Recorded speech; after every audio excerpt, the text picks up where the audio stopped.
This is your 20-minute podcast, where we do our best to give you useful information in 20 minutes or less. Today's podcast is brought to you by Audible. Get a free audiobook download and 30-day free trial at audibletrial.com/your 20-minute podcast. Over 180,000 titles to choose from for your iPhone, Android, Kindle, or MP3 player. Now, here's your host, David Brower. David Brower with your 20-minute podcast. And welcome to our special guest, Lee Caraher, currently in New York, but travels back and forth between both coasts, is the author of the Boomerang Principal, Inspire a Lifetime of Loyalty from Your Employees. She's an entrepreneur and CEO with over 20 years experience building positive, high-performing work teams. Man, isn't that what every business is looking for today? I hope so. It's right? My mission in life. Good for you. So how did you get that mission? Where did the epiphany come that goes, I got to go do this? You know, my epiphany, I've been in business for a long time in my own company for this year will be our 15th year. Wow. And I sort of woke up one day and go, it shouldn't just be this hard. It should just be much easier. Yeah. And I started looking at the things that are pain points and figured out how to make it better. And from that, in my own company, just am on a mission to share what we learned the hard way so that other people don't have to do it. Good for you. Good for you. So I'm sure there was some ups and downs and probably more downs for a while. And then all of a sudden you go, oh, well, let's go that way. Yeah. Let's go that way. There's a lot of advice for big companies. There's not a lot, there's a lot of advice for entrepreneurs and small to medium-sized companies, right? Just about operations, but not necessarily about how to create a really positive, happy workplace that becomes an efficiency machine. The great things we were doing were being covered up by the fact that it wasn't efficient. And I think our inefficiency was sort of human generated, not process generated. Okay. And when sort of peel the onion on that, created a way of working that is much more efficient and also creates a lot more goodwill in the world and has eased our recruiting and our business development so much that just tried to name it. And that's when it became the Boomerang Principal. I'll be darned. Good for you. So tell me how that works, basically. I mean, I know it's more complicated than the question I just asked, but how does it basically work? I mean, where did you find the thing to go, okay, let's get our people to work this way together? Well, the Boomerang Principle is that those companies that allow and encourage former employees to return have a strategic advantage over those that don't. Because if you create a place where people want to come back to, you create a place where good people don't want to leave fast. And in today's environment, with sort of the comments around no one's loyal anymore, right. Everyone job hops, can't count on anybody anymore. Those things are not necessarily untrue. But if we change our mindset to say, I don't want someone just to be loyal to my company while I pay them.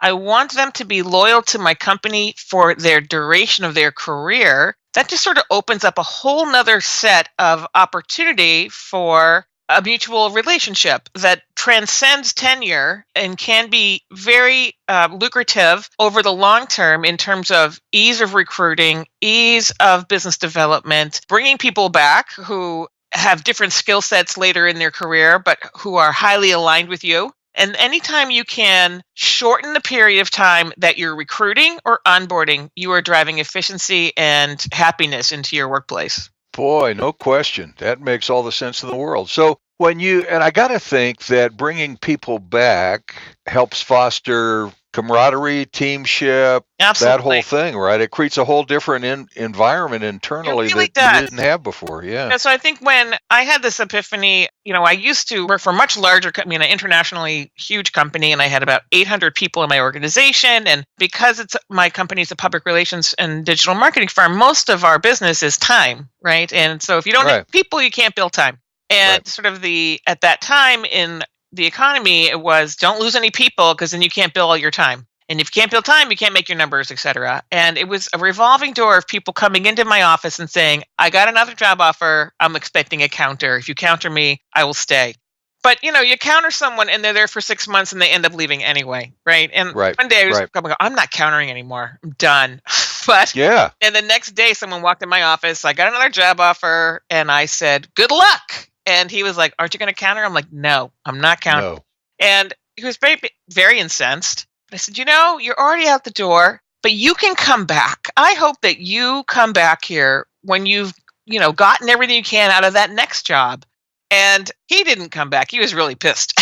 What happened was when I stopped countering and started saying to people, whatever you want to do, I'm going to help you do what you want in your career. And I hope that you come back here. Everyone stopped leaving. Wow. How empowering is that? Incredible. Because we spent all of our time, I had reserved budget for countering because that was sort of what we had to do. And I took all that resource and I put it into the people who were not looking for other work. And all of a sudden people stopped leaving. So, for not a good reason. I think it's, no career is going to stay in one place anymore. We know that this is a bad move for people. Our economy has told us this over and over again. We know when we hire someone, they're going to leave us. So how about putting all the effort into making it the best, most productive environment while people are with us, instead of bemoaning the fact they're going to leave the company? Because unless you own the thing, everyone's leaving you.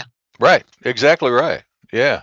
And the other thing I would think is when you give them that non-counter pitch and they go into shock for a while. Yeah. Once they leave and go to that new next job, they got to be thinking, "Wow, maybe I should keep Lee's name in my in my speed dialer just in case this doesn't work out." But part of the opportunity too is that we've created a corporate alumni program. So I try to keep everybody who leaves us close to us in an alumni program that has regular communication, that offers, when we have opportunities to offer discounts through our clients or whatever, that offers that to them too, that provides some of the information that we provide to our other employees around training. We put that up in our private network as well. Every time we have a job opening, we ask our alumni first, do you know anybody? And then if they bring someone to us, we compensate them. It's not a huge amount of dollars, but, it's a thank you.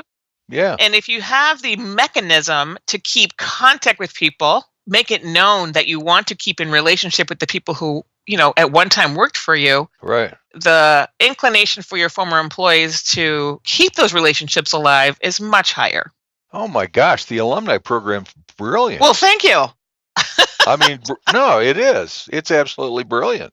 Oh my gosh. I mean, the alumni program is an engine for creating the positive things that a Boomerang Principal says, which is people can return, or that people will, after they leave you, will advocate for you out in the marketplace, either as a partner or as an employer or as a contractor or whatever, right? Right. We want to have, just like colleges and universities, are powered by their alumni programs, either in recruiting, matriculation, or fundraising. Corporations can be powered by their alumni programs in terms of recruiting, onboarding, and business development. And in this war for talent is going to be more and more in charge, no matter how size the company is, right? Right. And the more we can create those relationships that are not dependent on paying somebody, the stronger those entities are. That's amazing. So the other thing I like about that is whether they work for you or are in the alumni program, they're a face for your company. Absolutely. And you want people out there saying good things. Like I always say to everybody at Double Forte, so Double Forte, like I said, it'll be 15 years old this year. We're a small company. We're, a $5 million business. We have 37 people. We're small. I don't want to be big. I've already done that. Right. But everyone who comes into my business, I say, I want you to be here as long as you want to be, as long as you're, we have a very high level of performance that we basically demand. Right. With that goes a lot of different opportunities for growth and compensation and different things. But the most important thing to me is that when you leave here, which you will do, that you will be proud of the time you spent with us. And you will look back over time and say, you know what, that was time well spent in my career. Business today, we have, like I said, 36 people. And right now we have 7 people who have boomeranged back to us. Wow. Either worked for us very early on or 20%? About 20%, 20 something percent, right? Yeah. So, but over time, over the 15 years, the number is actually 13 or 14. And then we have another 7 people who have become clients, and probably 87% of our alumni have very strong ongoing relationships with us. Wow. So, when people come back, I can say they don't come back the same person that they left, right? They come back with new experiences. Right. We are different because our business, we're made up of people, and every time you add or subtract a person, the entity changes. But when people are encouraged to come back, and they do come back, they bring their own war stories, Right. It's not so good out there. And that's probably true for most companies, right? Most companies have the opportunity to create that goodwill if they bother to try. And my view is that those companies that do bother to try are going to have, and no one's going to be perfect, but if you bother to try, you're going to have a strategic advantage over those companies that don't. People come back as they have much more responsibility on their own, for their own careers. There you go. Yeah. And that's really what, we know that companies are not, we have proven it over and over again that business works for business, right?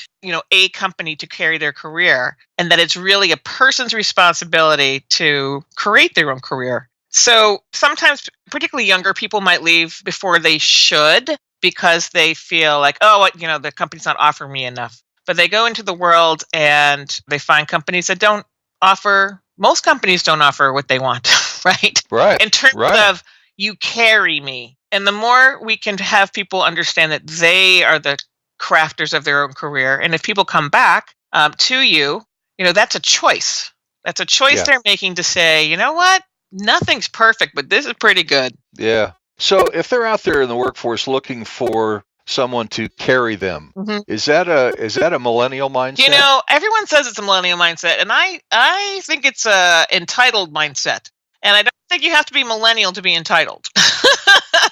My experience is that I'm a millennial champion, and part of my first book is called Millennials in Management, The Essential Guide to Making It Work at Work. And that was born out of our experience of failing miserably at retaining millennials and figuring it out. And I moved from millennials are entitled to millennials are conditioned and not prepared point of view. And when I did that, I was able to, with the rest of my team, sort of create an environment that transitioned young people from college to the workplace without as much pain. As really most millennials, recent college graduates, they're just not prepared for the reality of work based on the education system and how they've been in our culture. And so as businesses, we can either beat our head against the wall, or we can figure out how to embrace it all, because they have so much to offer. They know so much. They have different definitions of almost everything that a boomer does, and I'm a boomer. So understanding where those things are, or where those pain points are, and getting ahead of them is the key to creating those intergenerational teams that really work well together. Mutual mentorship is probably the most valuable thing you can do in a business environment, where you have people who are 20 years apart in age who are really helping each other understand the workplace and understand mindsets. The thing there, what I always recommend is that, everyone reads something every day. What's my reading list? What's your reading list? And that if you're in a mentor-mentee relationship, that you switch lists for a month and you read what your mentee is reading or your mentor is reading. And all of a sudden your mind sort of, that's what's going in there. No wonder they're informed that way, right? Because it used to be that we all read the same things. But that's not today's environment. Today's, cable news environment, online news environment, it's such an echo chamber that we are not exposed to all of the same information. We're exposed to the information we choose versus the information that is sort of the de facto. One example I have is that in my company, we have a book club, and everyone reads the same book. I have everybody read the same book every 2 months. So it's 6 books a year. And at least that makes sure that, and then we talk about them, but at least that is a common input to the team, regardless of age, so that we have common language. Because too often, I think, particularly business books, often are read only by management. And that is the biggest mistake I think that management makes, is airing where they're getting their inspiration from, or they go into training and they come out speaking a different language. And, the other people are going, what just happened? There was another training, management went on a retreat, Exactly. I choose 3, and then depending on the topics, we do it on topics as well as. So I usually choose 3 of the 6, and then other people nominate other books. I have an office in New York, and I have an office here in San Francisco. So my business is in 2 places. And then I do workshops and, speeches and all that kind of stuff on both coasts as well. What people should do is go to www.leecaraher.com or follow me at Lee Caraher on Twitter. Okay. And it's Caraher, just like it sounds. Thank you so much. And again, plug your books and where people can get those as well. So my books are at Amazon and Barnes & Noble, and you can also find them on my website at leecaraher.com. And I hope that they're helpful to people and they help make their companies more happy places. Absolutely. It's great what you're doing. And man, there's a whole bunch of new light bulbs went off in my head today. So thank you so much. It's been a pleasure. Thank you for having me. It's been such a pleasure. You bet. You've been listening to your 20-minute podcast with David Brower and our special guest, Lee Caraher. We hope you listen over and over again, and be sure to follow us on Facebook at facebook.com/your 20-minute podcast. Until next time, don't forget to download your free audiobook at audibletrial.com/your 20-minute podcast. That's audibletrial.com/your 20-minute podcast for your free audiobook. And thanks for listening to your 20-minute podcast with David Brower.